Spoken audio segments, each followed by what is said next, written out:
The rejection ceremony should have ended with silence. Instead, it ended with fire. Rain fell in sheets over the moonstone court as the words echoed across the clearing. Cruel, ceremonial, final, Al for Dryas of the Blood Fang Pack. His voice rang through the storm.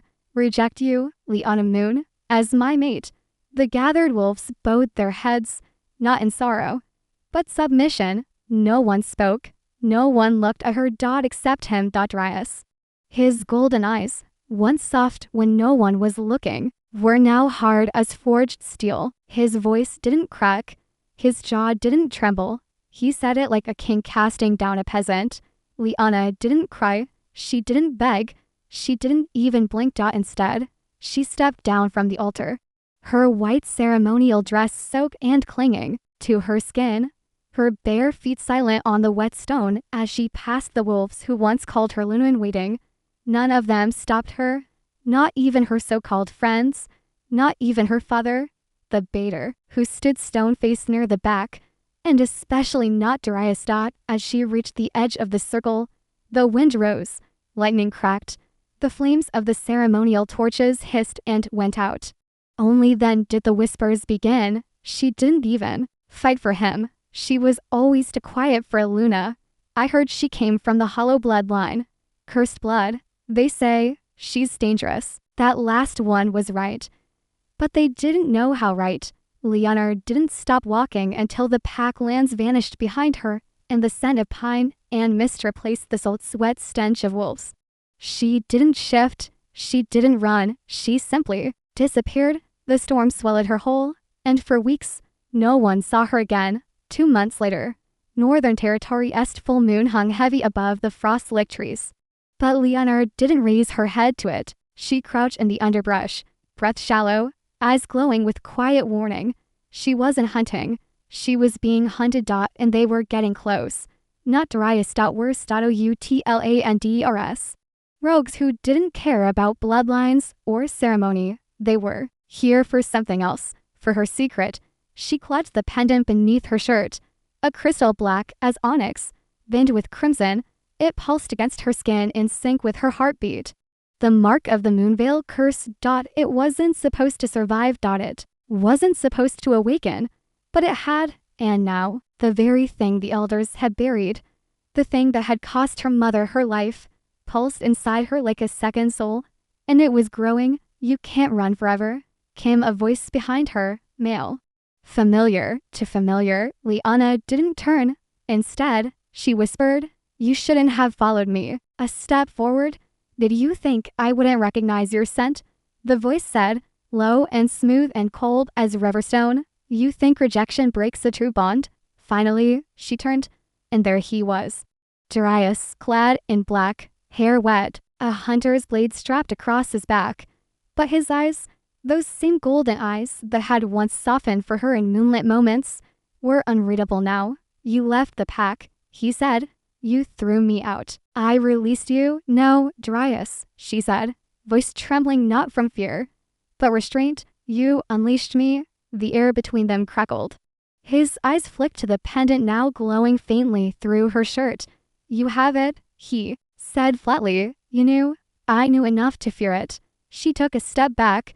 "Then you should keep fearing it." But Darius didn't flinch. He stepped forward instead. "The rogues are coming for it. You think they'll stop at you? You think they won't burn every inch of our lands to get what you carry? You rejected me," she snapped. "You don't get to call them our lands anymore. I did it to protect the pack." "No," she whispered. "You did it to protect your power." Silence. It stretched between them like a blade, and then the wind changed. Darius's head snapped toward the west. Liana felt it too, a flicker of movement, the scent of blood and ash.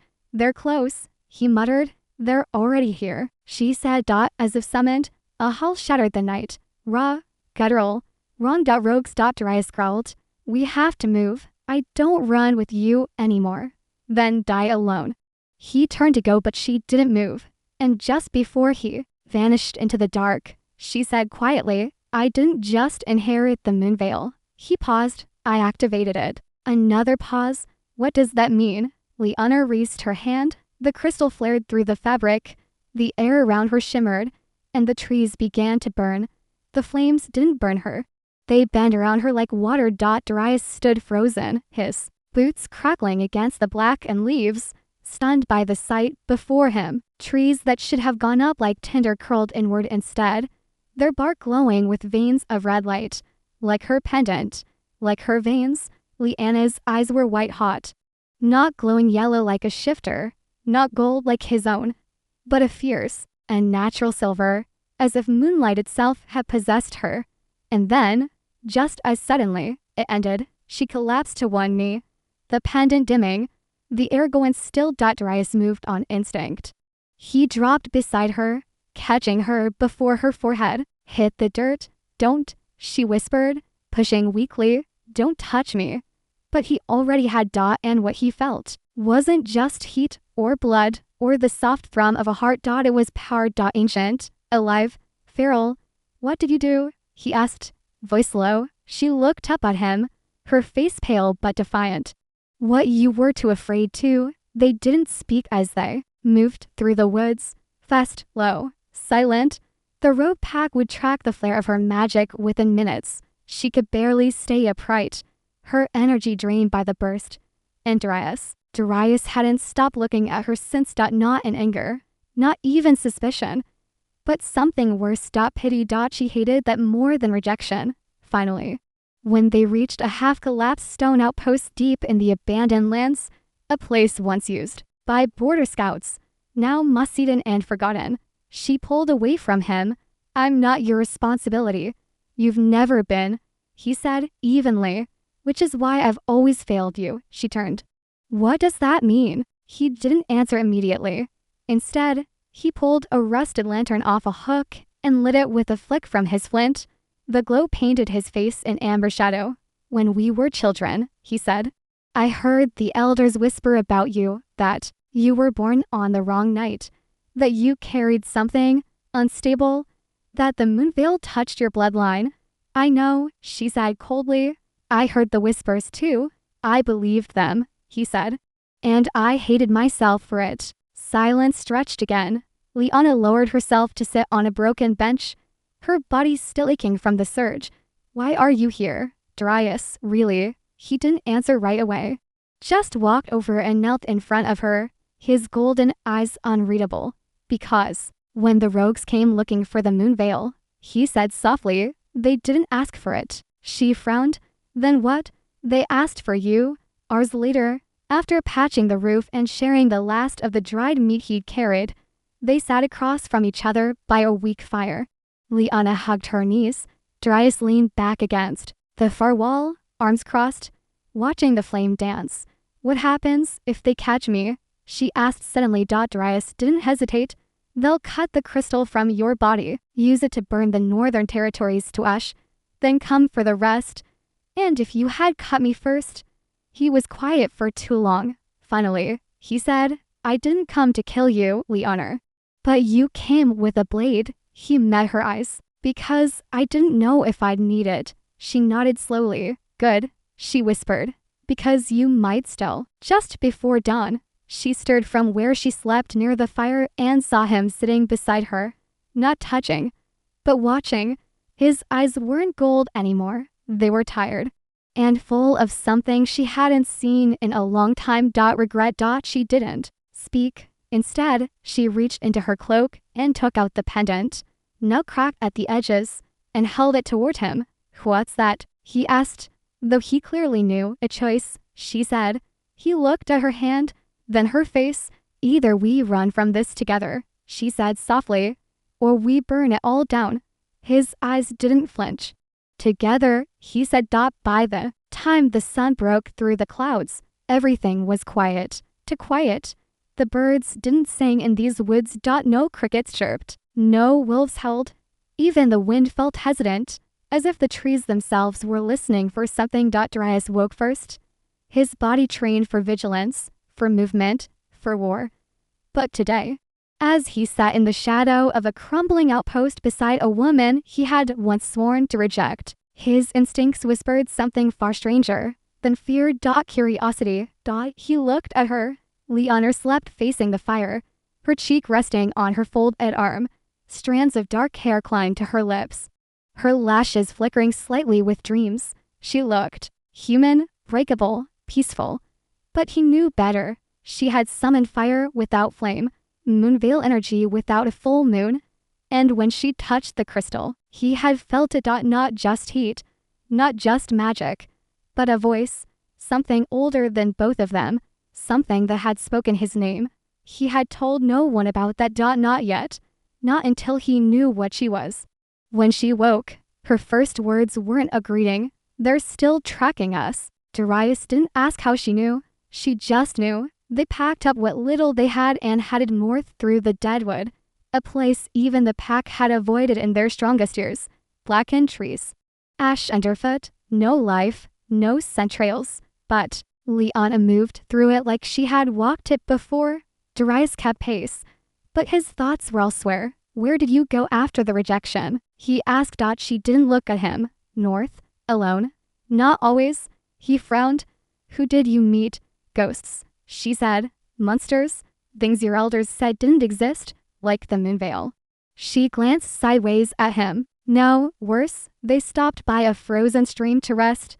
Darius checked the perimeter while Liana crouched near the water's edge, watching it move beneath the ice. He returned with something unexpected. A book, worn leather, scratched edges, bound with sinew. "I found this in the outpost," he said. "Thought it was a field report. But it's not." She looked up, wary. "What is it?" He held it out.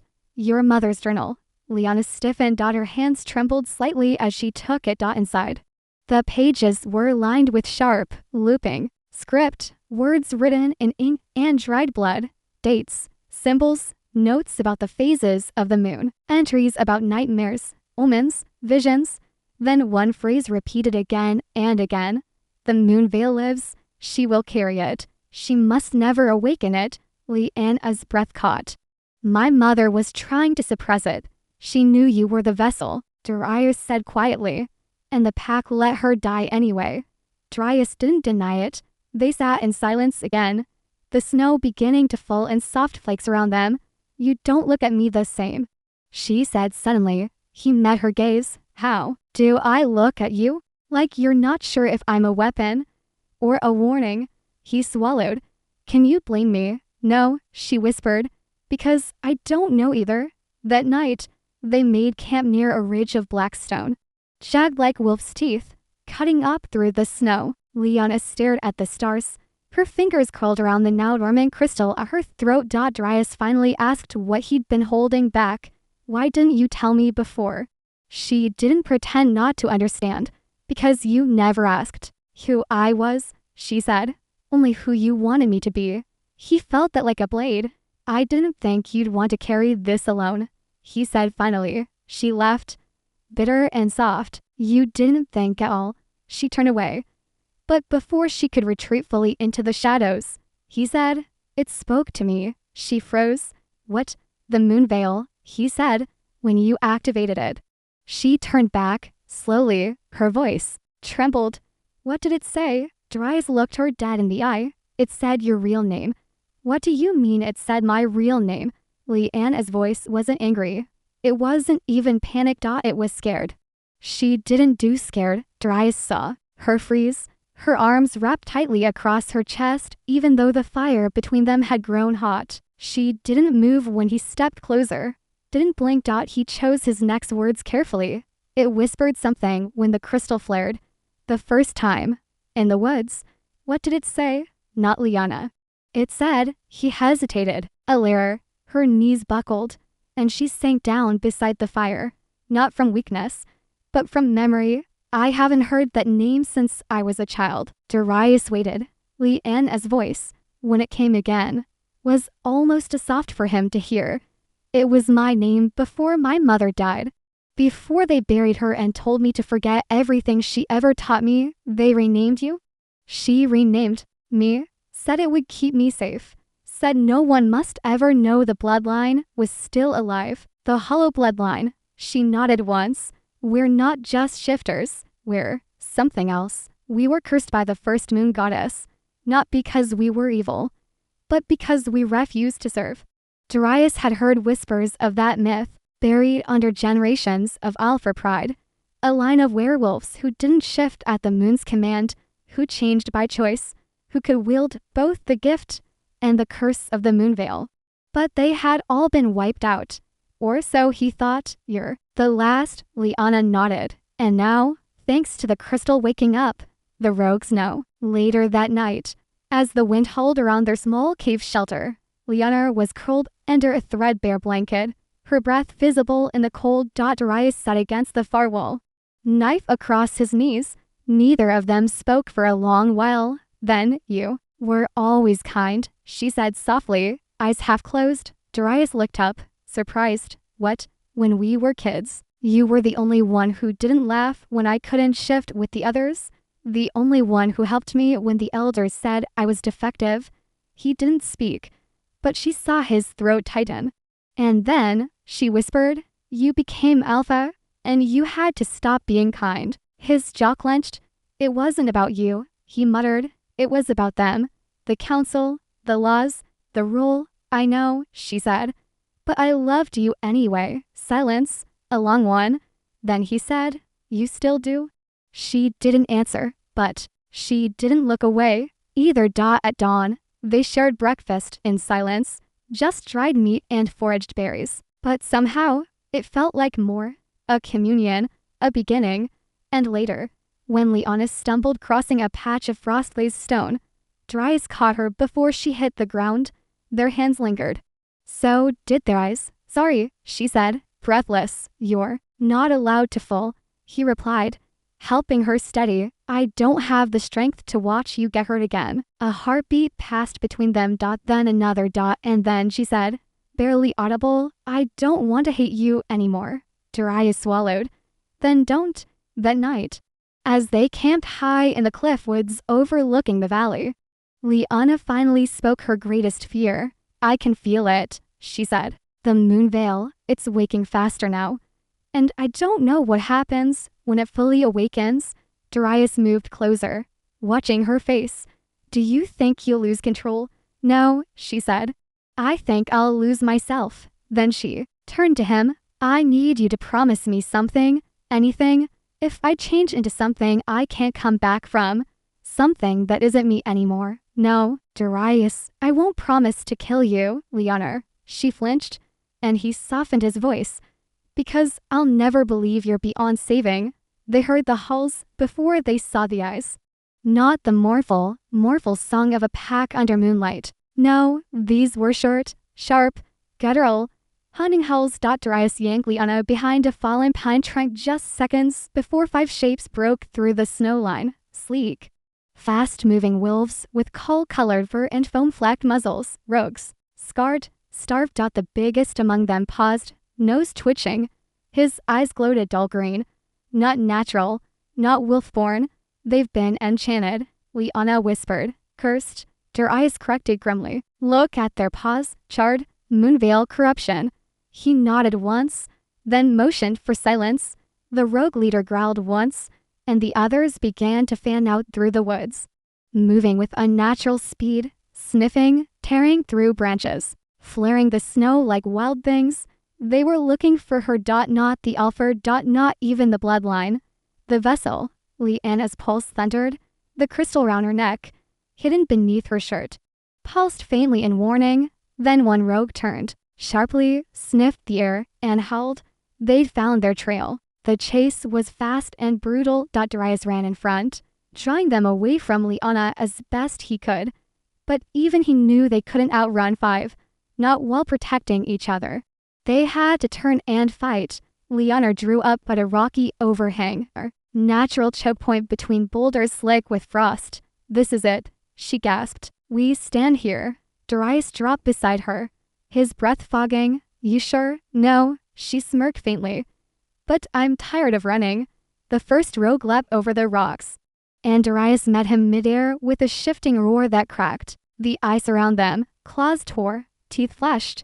Liana moved with instinct more than memory, trying on the moonveil without meaning to. Her fingertips glowed faintly silver with each strike. Her body moved like it remembered how to fight. Even if her mind did in single quotes Darius fought like a man possessed, shifting between human and wolf mid-combat, using his weight and precision to slam one rogue into a tree, then turn and crush another under his jaws. But there were too many, and they didn't die easily. Twice, Darius took a hit meant for Lyanna. Once, she shielded him with a wall of heat that sent the rogue's first ray off its bones. Still, they began to falter. Blood soaked Darius's shoulder. Lyanna's vision blurred, and the leader, the rogue with glowing green eyes, stood untouched at the tree line. Watching. Smiling. Double quotes. I know you, the rogue leader said as he finally stepped forward, shifting into a gaunt man with hollow cheeks and black veins crawling up his neck. You're the girl who didn't burn, Lyanna straightened. And you're the mongrel who should have stayed dead. The rogue grinned wider. I've tasted Moonveil magic before, but never from the source. Darius growled low. Take another step and you'll what? The rogue sneered. Bleed on me. Your kind had your chance. Now she's ours. He lunged. Lyanna raised her hands, prepared to flare the pendant, but the rogue was faster. Too fast. He slammed her to the ground and gripped the crystal at her throat. And then he screamed. His skin sizzled, blackened, his hand melted into her chest. The crystal flared white hot, and the rogue burned from the inside out, collapsing in ash and sparks beside her. Silence. The other rogues fled. Whimpering. Darius ran to her side. Lyanna. Stay with me. She was gasping, curled over the ground, chest still glowing faintly. Her voice trembled. I didn't mean to do that. You protected yourself, he said, cradling her. You survived.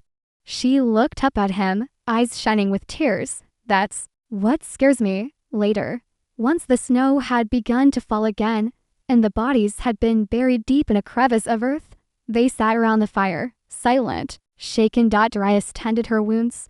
She let him. There were no words for what had happened, only a shared look, only a shared truth. Whatever came next, they would face it together. The wind had changed. It no longer felt sharp and cold, but heavy, like it carried words, not whispers, not threats. Names. Darius felt it first as they crossed the tree line into the glade Lyanna had avoided since they left the Packlands.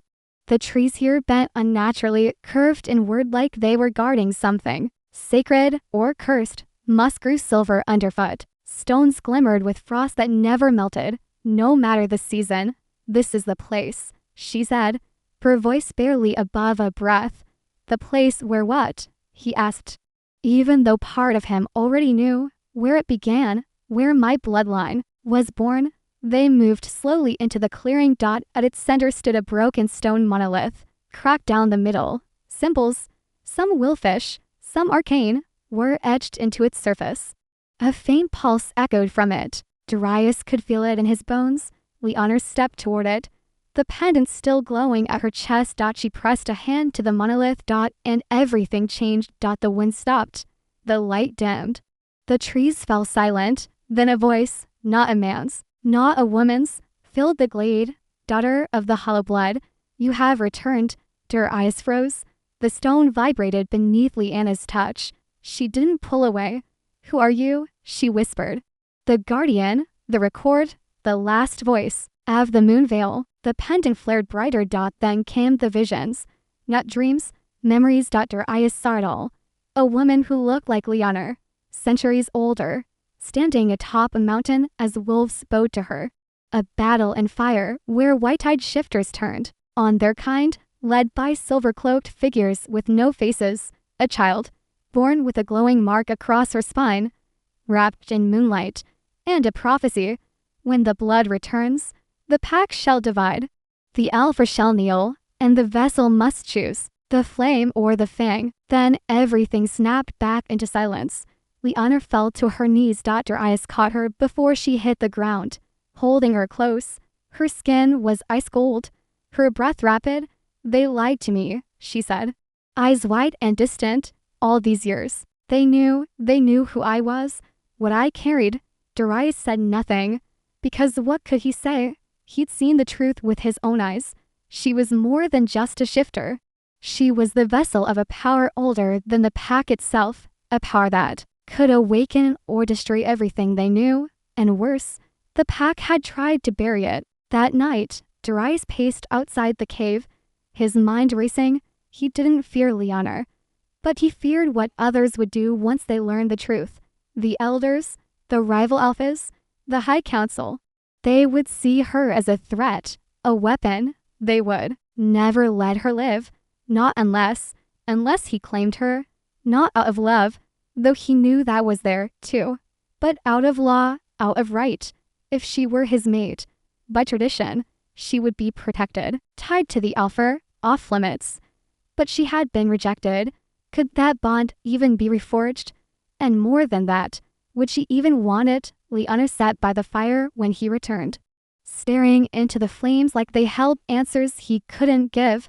I remember now, she said without looking up. What my mother whispered the night she died, she said. The flame or the fang, choose one and lose the other. Darius lowered himself beside her. She was talking about the moonveil. She was talking about me, about the life I'd have to pick. Her voice cracked. If I choose the power, I'll lose the pack. If I choose the pack, I may never control what's inside me. And what if you chose neither? She looked at him sharply. What if we built something new? He said.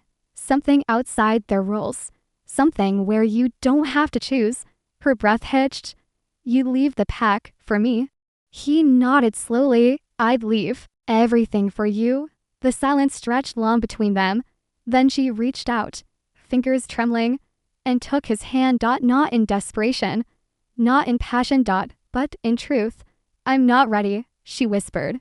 I'll wait, he replied, and the wind stirred again, softer this time, almost like it approved. Liana woke to birdsong. Not the highland sparrows she was used to, but low, throaty warbles echoing through the canyon like a warning. It was too early for birdsong. The sun hadn't crested the ridge yet. She sat up. Darius was gone. His cloak was folded beside the fire. His scent lingered in the air, fresh pine, smoke, and something heavier, sorrow. She stood, heart pounding, scanning the trees. Nothing moved, not even the wind. Something was wrong, terribly, quietly. Wrong. Darius didn't leave a note, but he didn't have to. Because when Liana stepped outside the glade, her boot caught on something. A fresh rune had been burnt into the soil, glowing faintly, etched in wolf blood. Ancient pack language. I protect by absence. It hit her like a blade. He was gone. And worse, he thought he was protecting her. She ran through the canyon. Over the hills, to the ridge where the scent vanished in the morning fog. Nothing. Not a paw print, not a drop of blood, not a sign, only the steady, pulsing cold of her pendant. Now dim. Darius, she screamed. Her voice vanished into the trees. Only silence answered back, far below. In the valley near the edge of the old packlands, Darius knelt before the Alpha Council. The ceremonial chamber was hidden deep within the hollow roots of the elderwood tree, a sacred place no wolf entered lightly. 3 elders sat in a semicircle, robed in bone white. You returned alone, said Elder Maris, voice grating. I did, Darius replied, jaw tight. And the girl, she vanished after the rogue attack. I searched for her. I failed. Double quotes lies. Everyone. But Darius knew the game he was playing. Maris leaned forward, eyes glittering. You came here of your own will? I came to renounce my claim to the Alpha title. Gasps echoed from the shadows. Even Maris blinked. I'm unfit, Darius continued. I left the territory. I put the pack at risk.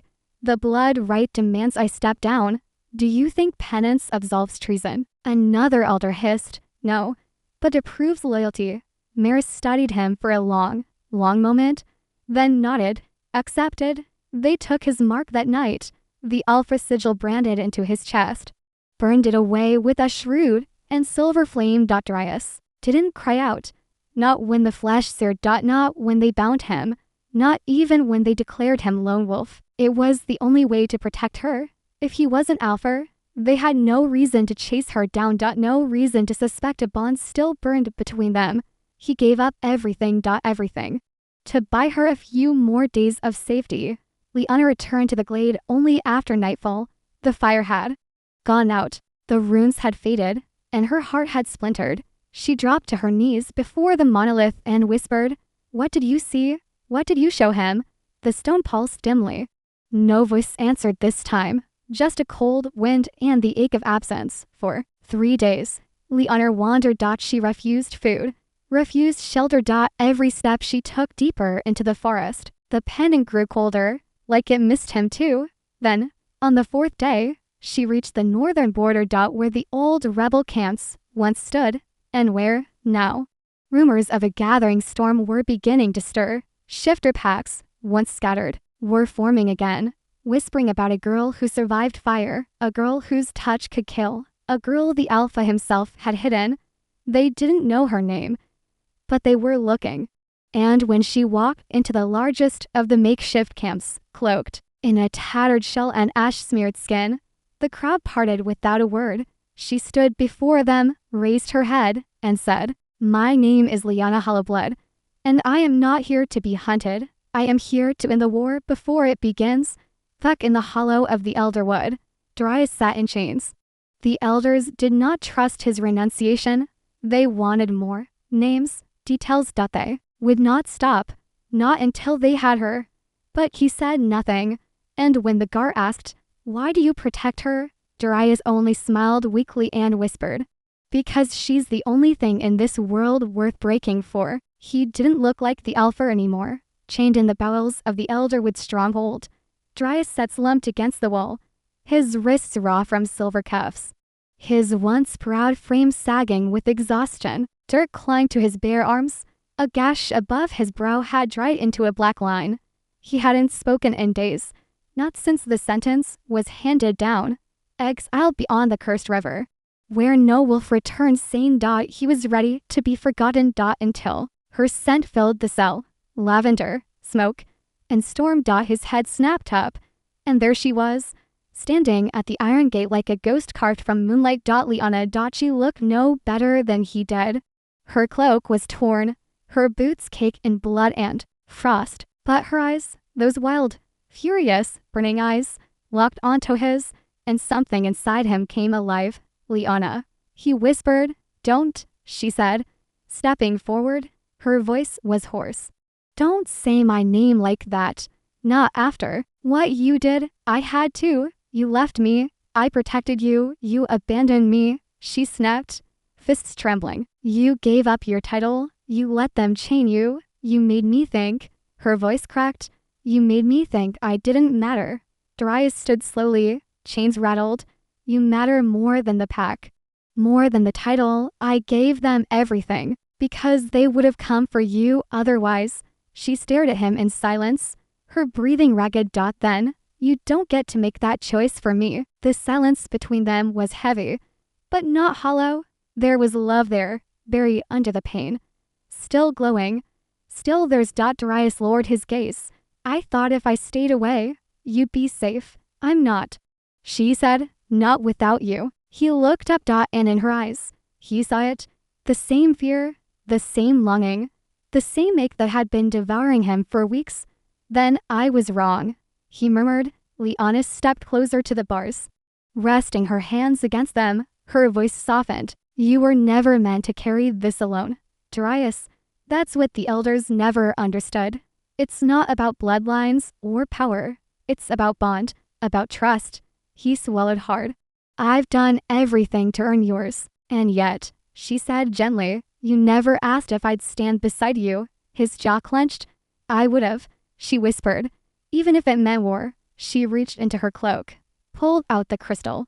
The moon veil pendant. It glowed faintly in her palm. "You gave this to me the night we met," she said. "You told me it had no value, just a pretty trinket." "I lied," he said. "It was my mother's, passed down to every heir before me." "Then why give it to me?" He smiled faintly. "Because from the moment I saw you, I knew you were more than fate." She looked down at the stone, then back at him. "And now it's ours." She moved to the lock, pressing the pendant to the rusted metal. The glow flared. There was a click. Then the chains fell away like mist. Darius staggered forward. Stunned. You can't do this, he rasped. I just did. He reached for her hand. She didn't pull away. Liana, I'm not running anymore, she said. And neither are you. They stepped out of the cell together. Alarms would be raised. The elders would hunt them. But in that moment, as their hands clasped, and the forest beyond the stronghold held with wind, they didn't care. They had found each other again. Not as Alfer and Lunar. Not as fugitives, but as two souls who had broken and mended. Together, outside the walls, a storm was rising. Packs were stirring. The prophecy was unfolding. And somewhere in the northern range, a rival alpha, one touched by shadow, had begun to gather wolves that bent not to law or fate, but to vengeance. Liana and Darius had won each other back. But the real battle had only just begun. The storm had broken sometime before dawn. Rain hissed through the canopy, turning the forest floor to soft mud and mist. The wind sang through the trees, not angry, but solemn, as if the world were holding its breath for what was about to begin. Liana and Darius didn't speak as they moved through the pines, hand in hand. Silence hung between them. But it was no longer tense. It was sacred, a shared stillness that had not existed before. They'd escaped the elders. They'd broken chains, both iron and emotional. But now, in the hush, before whatever came next, they faced something greater than exile or war. Each other. They reached the cliff's edge just as the first light split the sky. Beneath them, the valley stretched vast and untamed. Rivers like silver threads, distant mountains wrapped in cloud. It looked and touched, a place lost in time. Darius stopped. I used to come here as a child, he said softly, before the pack made me memorize council laws and bloodline charts. Before I knew what it meant to be heir. Liana turned toward him. Why bring me here? He met her gaze. Because this is where I made a promise, that if I ever found someone who made me feel like me, I'd bring them here first. She blinked, throat tightening. And now, I brought you, he said, voice low. Because I don't want to waste another moment pretending fate is in pulling us together. I don't care about politics, or titles, or prophecy. He stepped closer. I care about you. Liana's heart thundered. She'd spent so long running. From pain, from power, from the truth of who she was. But with Darius standing before her, unguarded, his eyes full of something raw and real, she didn't feel afraid anymore. She felt seen. You know what this means, don't you? She said, barely more than a whisper. Darius nodded. If we bond, there's no going back. Mates aren't just lovers, she said. They're soul-bound, moon-marked. Even death doesn't sever it. Then let it be permanent, he said. Let it be forever. She hesitated. Not because she doubted her feelings, but because she had one more secret. My blood, she said. It's not like yours. If we bond, you'll carry the hollow blood mark too. The visions, the weight. You could lose yourself. He didn't flinch. Then I'll find myself with you. Tears pricked her eyes. She didn't need a grand speech. She needed this. Him. His hand at her jaw, his forehead resting against hers, his breath saying yes before the words did. She pressed her lips to his. The forest quieted, time slowed, and the bond snapped into place, a pull deep within her chest, magnetic and ancient, like roots twisting together under the earth. Her heart beat in sync with his. Her breath became his air. A silver shimmer flickered around them, brief but blinding, and then sank into their skin. When they parted, something was different. No longer two separate souls, but one. Faded, marked, chosen. He touched her cheek reverently. You're mine, he said softly. And you're mine, she replied. The moment pulsed between them. Not just love, not just lust, but recognition. She saw his wounds, he saw her fire, and still, they chose each other. Later, as they curled together beneath the shelter of an overhanging cliff, Darius traced the moon-shaped mark that had bloomed just beneath Liana's collarbone, a twin to his own. The elders will come for us, she murmured. Let them. They'll say we broke tradition. We did, he said. But we built something better. She smiled faintly. What? You're not a rejected Lunar anymore. She looked at him. He kissed her knuckles. You're my Luna, by blood, by bond, by choice. And for the first time in her life, Liana didn't feel cursed. She felt chosen. The message arrived with the wind, carried by ash-scented air and the faint echo of howls from the northern ridge. Not hunting calls, but declarations. War songs. Darius and Liana had barely returned to the glade when the whisper of approaching paws reached their ears. Not a single wolf, but many. They stood atop the hill together, their bond still warm, the soul marks still faintly pulsing across their skin. And below, shadows gathered, dozens, maybe more. Rogues? Liana asked, though she already knew the answer. Darius narrowed his eyes. Not just rogues, he pointed, and from the center of the pack, a figure stepped forward, tall, cloaked, silver blonde hair glinting like a blade. Liana went pale. Kaelin, she whispered. He was her brother. Or had been, before the Hollow Bloods fell, before he'd taken their father's place as a blood-hungry tyrant, blaming Liana for their mother's death, for their legacy's decay, for the curse she carried, but never asked for. She hadn't seen him in 5 years, and now he stood not as kin, but as alpha of the exiled packs. Kaelin leads them. Darius asked quietly. I thought he was dead, she murmured. You told me he was dead. I wished he was, she said, fists curling. He's not just a threat to us. He'll burn every pack that ever followed the old ways. He thinks power belongs to blood alone. Darius's expression hardened. Then we make a stand.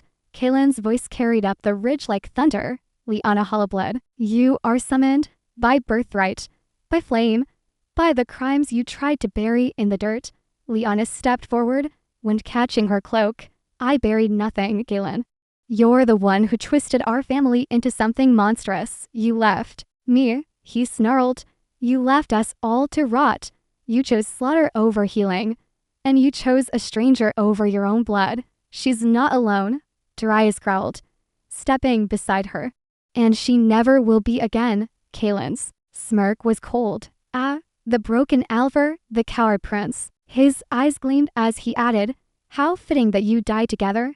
The road pack surged forward, a tide of fur, teeth, and vengeance. Darius shifted mid-stride, a blur of shadow and silver, claws slamming into the earth. Liana didn't hesitate.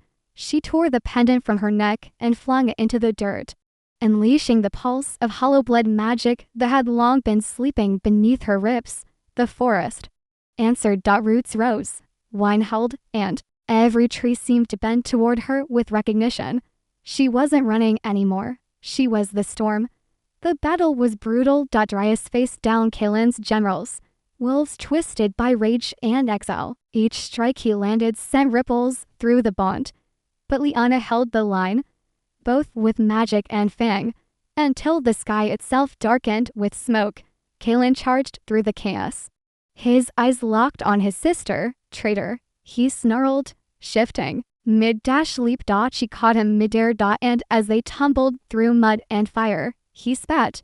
You were born to rule, not to love. She pinned him with her claws to the ground. I was born to change what rule means.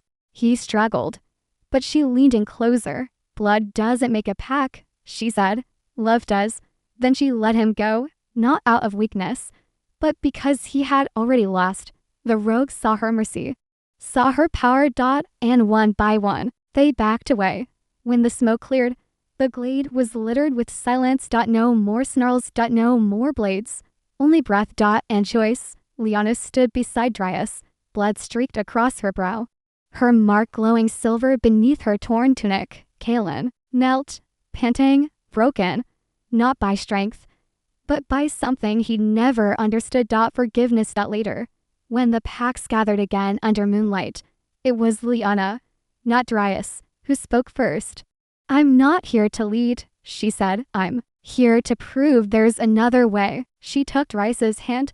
Together, they stepped into the light, not as Alfur and Luna by tradition. But by bond, and none challenged them again. It began with silence, not the cold, stifling kind that follows violence, but the warm, expectant hush of a new beginning, the kind that falls over a forest after a long storm.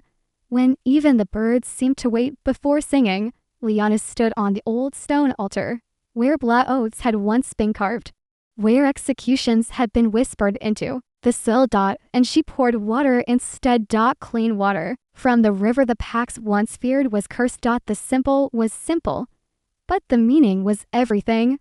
I'm not the Lunar you expected, she said to the gathered wolves, rogues, loyalists, runaways, even a few trembling council elders. But I'm the one you need. She held out her palm, and I'm done apologizing for the blood in my veins. The moonlight caught the soul mark at her collarbone, silver and soft. Beside her, Darius watched with quiet pride, not as her shield. Not as her alpha. But as her equal. He didn't speak unless needed. And when he did, it was only to affirm what had already become truth. We are no longer a pack divided by bloodlines, he said. We are joined by choice. He glanced across the crowd. If you're willing to build something new, stay. Not everyone did. Some turned and walked back into the shadows, holding too tightly to the past. But more stayed than anyone expected, and as days turned into weeks, the glade became a home again. They rebuilt not from tradition, but from intention. Their old Alpha's den became a place of healing, not judgment. The training fields, once used for punishment, became places of mentorship. The Hollowblood name, once spit like a curse, was stitched into banners alongside the crest of Darius's fallen line. Liana refused to wear a crown, but they called her Lunar anyway. Not because of power, because of presence. Because when someone cried in the night, she was the one who came. Because when wolves fought, she listened before she roared. Because when the next full moon rose and the bond ceremonies began, more than one pair of trembling souls looked to her for courage. And in time, something changed in Kalen too. He didn't apologize, not exactly, but he stayed, watched from the edge of things. Once, late at night, she found him sitting by the river, not speaking, just being. She sat beside him, and though no words passed between them, something unspoken finally cracked. A threat of forgiveness, a breath of grief, a beginning. Darius and Liana didn't rush fate. They lived slowly. Built slowly, loved deliberately. Every scar they bore reminded them of what it cost to be here, alive, bonded, chosen, one day. As the sun poured over the treetops like gold and syrup, Liana pressed her hand to her stomach. Darius looked up from where he'd been sharpening a blade. Her eyes shimmered. He rose, crossed the space between them in 3 heartbeats. No, he breathed. She nodded. Double quotes yes. A child, a new future. Not cursed, not burdened. Born from love. And as the wind whistled through the glade that night, the whole forest seemed to exhale, like it had been waiting years to hear that kind of peace. Again, the rejected Luna was rejected. No more. She was the alpha heart of a new story, and the secret that once could have destroyed the pack had saved it instead.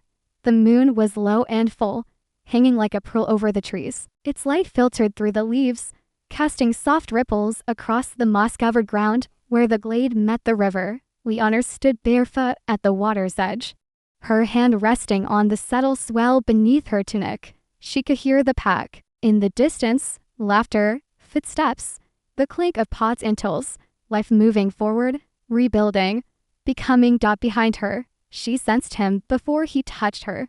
Darius's warmth wrapped around her as he slipped his arms round her waistband, rested his chin on her shoulder. I thought you might be out here, he murmured. Couldn't sleep, she whispered. Not with the moon like that. They stood quietly for a moment, listening to the hush of water and wind. You know, she said, when I first came here, I thought I'd vanish, just disappear into the trees and let the world forget me.